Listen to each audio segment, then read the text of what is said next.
Welcome to this Windows and Computer channel, and we've got some news of 21H1 today. The official name that Microsoft is using is the May 2021 update. So in a blog post in the Windows Insider Twitter feed, and of course a blog post from Microsoft, they now refer to Windows 10 21H1 as the May 2021 update. So it's going to come out in May.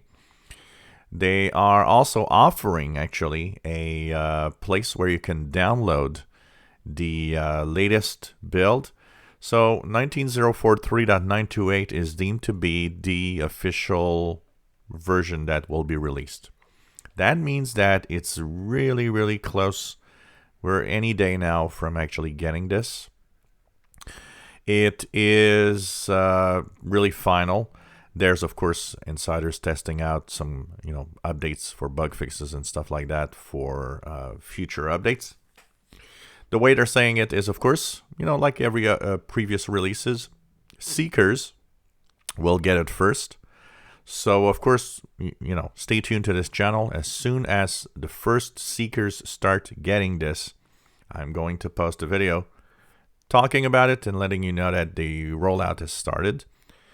And we are now pretty much in a new era of a new version of Windows 10, which, once again, nothing exciting, nothing really fantastic in that version.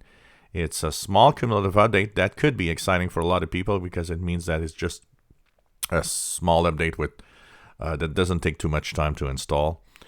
And now we are really at the final run of getting into here. So basically, Windows 10 May 2021 update will start as something that seekers will see as a new feature update called 21H1, and it will be showing up in Windows Update very soon. Those that don't look for it, don't ask for it, will not see it. And of course, the rollout always starts very slowly to make sure that everything's all right. And then it will go a little faster and faster as time goes by. But we got a name, and it's the May 2021 update, or as we refer to, 21H1. If you enjoy my videos, please subscribe, give us thumbs up. Thank you for watching.